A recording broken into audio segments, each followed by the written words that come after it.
일상에서 마주치는 무례한 사람에게 어떻게 대처해야 할까요?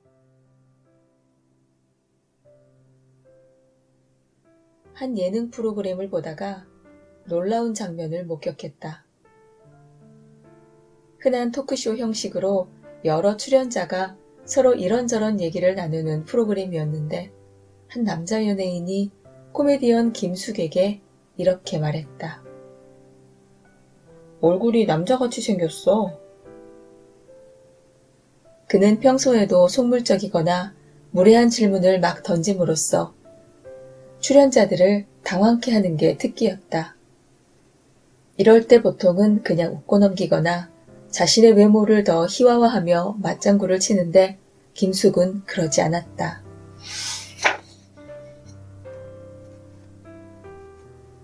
말한 사람을 지그시 쳐다본 뒤 상처 주네?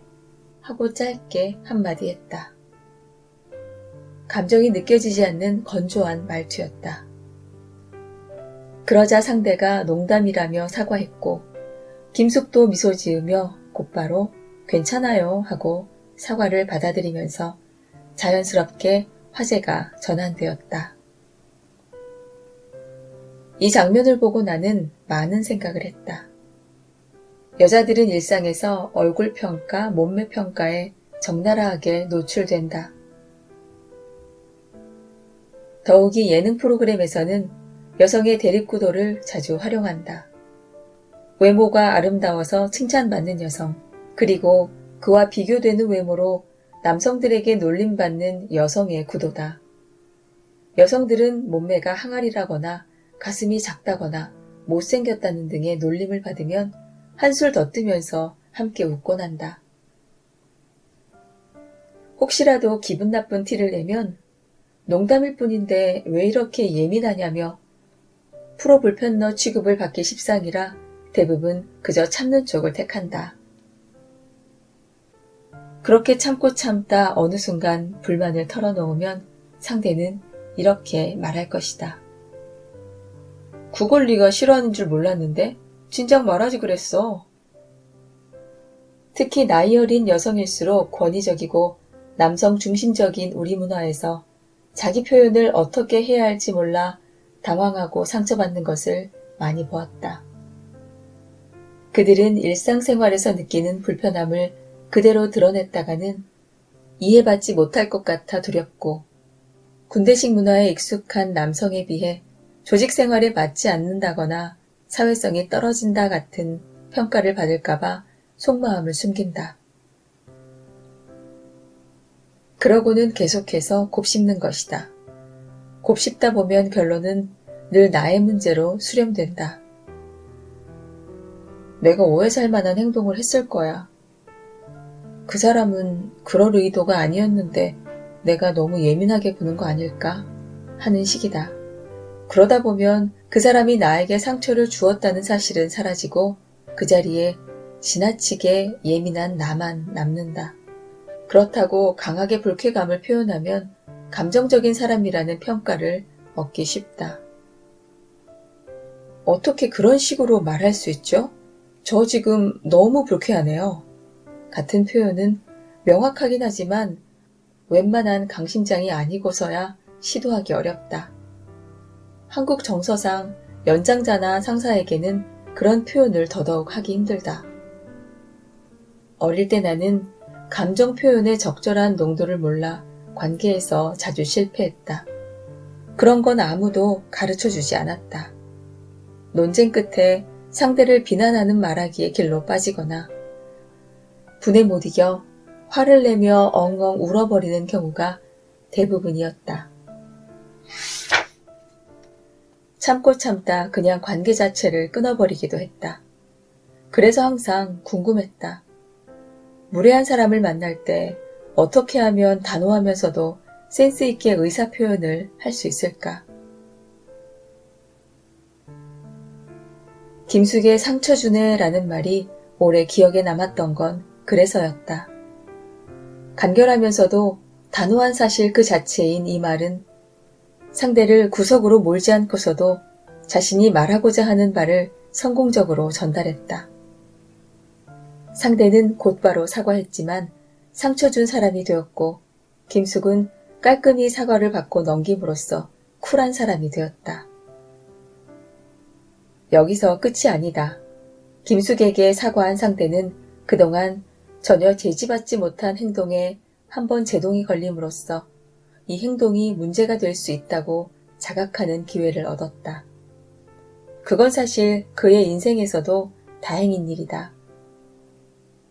사람은 누구나 실수를 할 수 있지만 그것이 잘못인 줄 모르면 반복하기 마련이다.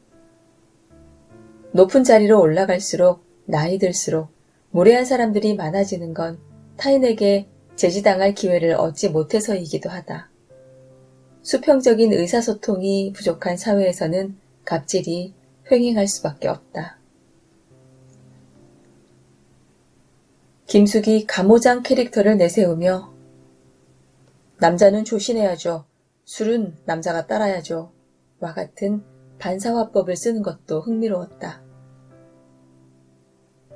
그가 TVN의 SNL 코리아에서도 한 대사도 같은 맥락이었다. 상사가 왜 이렇게 예민해? 생리 중이야? 라고 하자 그럼 부장님은 왜 이렇게 기분이 좋으세요? 오늘 몽정하셨어요? 하고 맞받아쳤다. 김숙의 기존 속담을 패러디해 남자 목소리가 담장을 넘으면 패가 망신한다 같은 명언을 남기기도 했다. 이런 비틀기를 통해 사람들은 웃으면서도 알게 되는 것이다. 그간 별 생각 없이 듣고 써온 말이 얼마나 편견에 찌들고 폭력적인 것이었는가를. 김숙뿐 아니라 방송인 이효리에게서도 매력적인 화법을 보았다.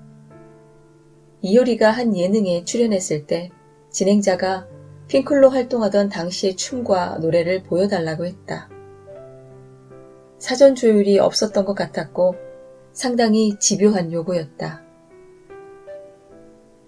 이효리는 그런 그에게 옛날 스타일의 진행을 아직도 하시네요 라며 웃은 후 요즘 사람들은 핑클 노래 잘 몰라요 하고 덧붙여 자연스럽게 그 요구를 비껴갔다. 진행자가 시대에 뒤처진 사람이라 그렇다고 다른 출연자들도 호응해줬고 이효리는 이 틈을 타 여유롭게 화제를 돌렸다. 유머러스하면서도 노련미가 보이는 대응이었다. 이와 상황은 비슷하지만 대처 방식이 다른 예도 있다. 한 유명 걸그룹은 예능에 출연해 애교를 보여달라는 남성 진행자들의 요구를 받았다. 그러자 멤버들은 애교를 보여주기 싫다며 눈물을 터뜨렸다. 아마 오랫동안 그런 요구에 시달렸으리라. 멤버들이 갑자기 울자 방송 분위기는 얼어붙었고 해당 걸그룹은 프로답지 못하다는 비판을 받으며 오해를 샀다. 그들이 받았을 스트레스가 이해되면서도 조금 더 노련하게 대응했다면 좋았을 거라는 아쉬움이 남았다. 그 모습에서 예전의 나를 보는 것 같아 더욱 마음이 쓰였다. 우리는 일상에서 무례한 사람을 많이 만난다. 사람마다 관계마다 심리적 거리가 다르다는 점을 무시하고 갑자기 선을 훅 넘는 사람들이 있다. 그런 이들에게 감정의 동요 없이 금발 부셨어요 하고 알려줄 방법은 없을까? 나는 20대를 거치면서 나에게 상처 주는 사람을 참기만 하면 스스로 무기력해진다는 걸 알았다. 나 자신으로 살고 싶었고 내면의 목소리를 듣는 걸 방해하는 외부 소음에는 여유롭게 음소거 버튼을 누르고 싶었다. 매일 조금씩 운동을 해서 몸을 가꾸듯 자기 표현에 근육을 키우는 데에도 시간과 노력이 필요했다. 무례한 사람을 만나도 기죽지 말자. 웃으면서 우아하게 경고할 수 있는 방법이 많이 있으니까.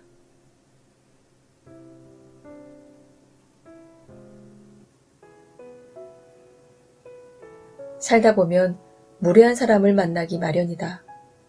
그들은 내게 상처를 주고 당혹감을 안기며 기껏 붙잡고 사느라 힘든 자존감을 뒤흔들어 놓는다. 그들을 처음 봤을 땐 엉엉 울기만 했는데 계속해서 마주하는 동안 나름의 대응법이 생겨났다.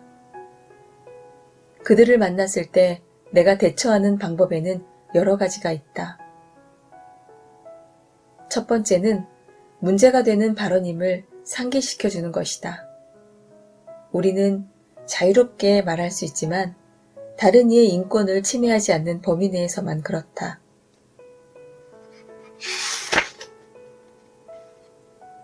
누군가 그 선을 넘었을 때 경고하는 것은 언어폭력에 대처하는 가장 기본적인 방식이다. 편견이 심한 말을 들었을 때 흥분하지 않고 제3자가 듣는다면 오해하겠는데요 라고 말하거나 당사자가 들으면 상처받겠네요 라고 하는 것이다. 여기서 중요한 것은 감정을 싣지 않고 최대한 건조하게 말하는 것이다. 두 번째는 되물어서 상황을 객관화하는 것이다. 상황을 이해 못한 것처럼 천진난만하게 되물으면 더욱 좋다. 예를 들어 누군가 농담이라며 저 사람은 얼굴이 참 이타적이네 라고 한다면 아, 저 사람이 못생겼다는 뜻이죠? 라고 되묻는 것이다. 그렇게 물어보면 상대는 순간적으로 머쓱해하며 자신의 표현을 점검할 것이다. 세 번째는 상대가 사용한 부적절한 단어를 그대로 사용해 들려주는 것이다.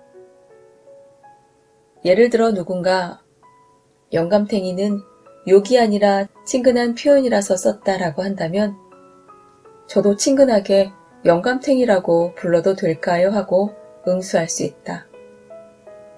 상대가 사용한 논리를 그대로 가져와 돌려줄 수도 있다. 가슴이 작은데 왜 브레이지어를 해? 하고 묻는 남자에게 그럼 오빠는 왜 팬티 입어? 라고 할 수 있듯 이상한 논리로 상대를 공격하는 사람에게는 역지사지를 경험하게 할 필요가 있다. 넷째는 무성의하게 반응하는 것이다. 육아 전문가들은 아이에게 여러 번 설명했음에도 계속해서 소리를 지르거나 떼를 쓴다면 달래주지 말라고 조언한다. 아무 말도 하지 않고 가만히 쳐다만 보거나 하던 일을 멈추고 그 자리를 떠나는 것도 방법이라고 한다. 지지받지 못하는 상황을 마주했을 때 아이가 상황을 스스로 판단해서 멈추게끔 하는 것인데 이 원리는 어른에게도 유효하다. 메신저에서 벗어나고 싶은 상황을 마주한다면 웃음이나 또는 그렇군 정도로 답해 대화를 중단시킬 수도 있다. 정도가 심하다면 아예 메신저를 읽지 않거나 읽었어도 답을 해주지 않는 것이 좋다. 직접 만난 상황이라면 그렇게 생각하시는군요. 네 정도의 표현만 의도적으로 반복하는 것으로 의사를 표현할 수 있다. 다섯 번째는 유머러스하게 대답하는 것이다. 시대착오적인 말을 들을 때 특히 유효한데 누군가 가부장적인 편견이 가득한 말을 할 때 우와 조선시대에서 오셨나봐요. 상평통보 보여주세요. 하고 받아치는 식이다. 애정은 없고 자기 자랑만 있는 잔소리를 들으면 요즘은 잔소리 하려면 선불 주고 해야 한다던데요.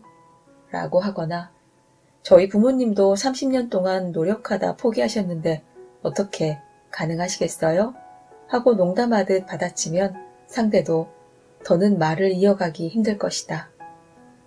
말이 길어질 것 같으면 그건 제가 알아서 할게요 하고 화제를 돌리는 것도 좋다.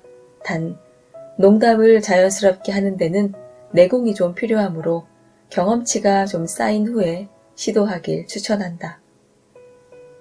나에게 피해를 주는 사람들을 자꾸 참으면 내가 무기력해진다. 무례한 사람을 만난다면 피하는 게 능사가 아니다. 나만의 대처법을 갖춰야 한다. 다들 괜찮다는데 왜 너만 유난을 떨어? 하는 사람에게 그 평화는 다른 사람들이 참거나 피하면서 생겨난 가짜임을 알려주어야 한다. 인류는 약자가 강자에게 아무리 그래도 이건 아니지 않나 라고 함으로써 이전 세대와 구별되는 문화를 만들어냈다. 부당함을 더는 참지 않기로 하는 것. 우리가 살고 싶은 세상은 이런 것이라 말하기를 멈추지 않는 것. 세상의 진보는 지금까지 그렇게 이루어져 왔다.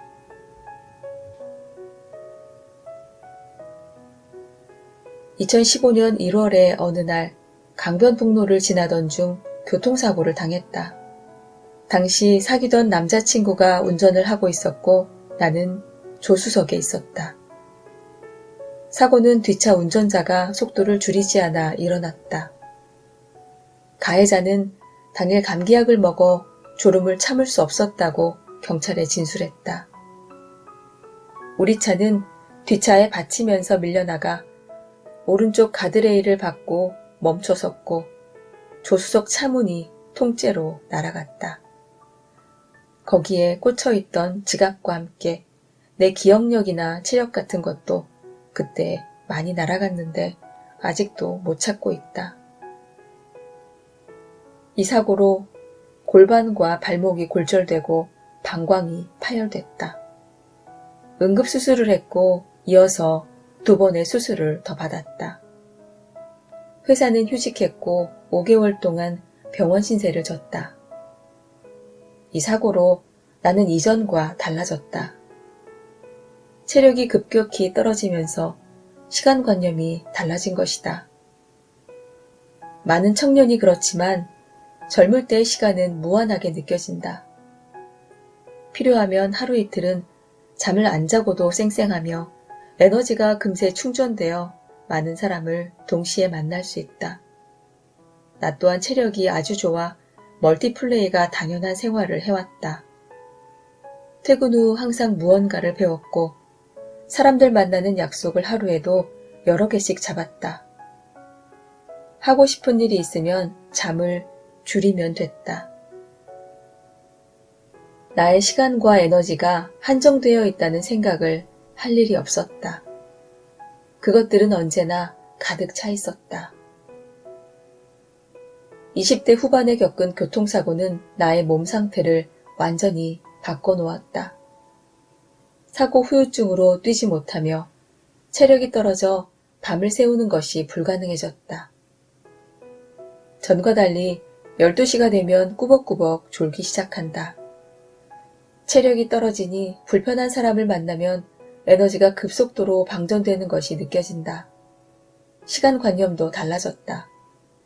무한하게 느껴지던 시간은 내가 건강할 수 있는 시간으로 가늠되고 그 중에서도 만약 아이가 생긴다면 내 것이 아닐 시간으로 환산해 체감하게 됐다. 그렇게 계산을 해보니 나에게 유효한 시간은 얼마 없었다. 철저하게 내게 중요한 것들의 우선순위를 세우고 실행하지 않으면 안 되겠다는 위기감이 들었다. 그 기준으로 세상을 보니 예전 같았으면 그냥 참았을 만한 일 중에서도 내가 피할 수 있는 것은 적극적으로 피하게 된다. 엉뚱한 곳에 에너지를 쓰면 정작 내가 필요한 곳에 쓸 수 없으니까. 미용실에 갔을 때의 일이다. 미용실에 가면 대개 그렇듯 헤어 디자이너가 내 머릿결이 얼마나 나쁜지에 대해 계속 말했다. 한두 번쯤 하고 말면 될 걸 몇 번이나 반복하던 그는 비용을 추가해 헤어팩을 하면 상한 머릿결을 개선할 수 있다며 권유하기 시작했다. 애초에 생각한 것보다 비용이 너무 비싸 거절하려고 죄송해요라고 말하려는데 문득 이 상황이 참 불쾌하다는 느낌을 받았다. 미용실은 돈을 내고 서비스를 받으러 가는 공간인데 그동안 미용실을 가면서 기분 좋게 나온 적이 별로 없었던 것이다. 이런 것에 내 에너지를 낭비하고 싶지 않다고 생각한 후에는 정가제로 샵을 운영하는 일본인 헤어 디자이너를 찾아 머리를 맡기게 됐다. 교통사고를 당한 후 내가 언제든 죽을 수 있음을 실감했다. 사람들은 누구나 자신에게는 교통사고나 암 같은 불의의 사고가 일어나지 않을 거라고 생각한다.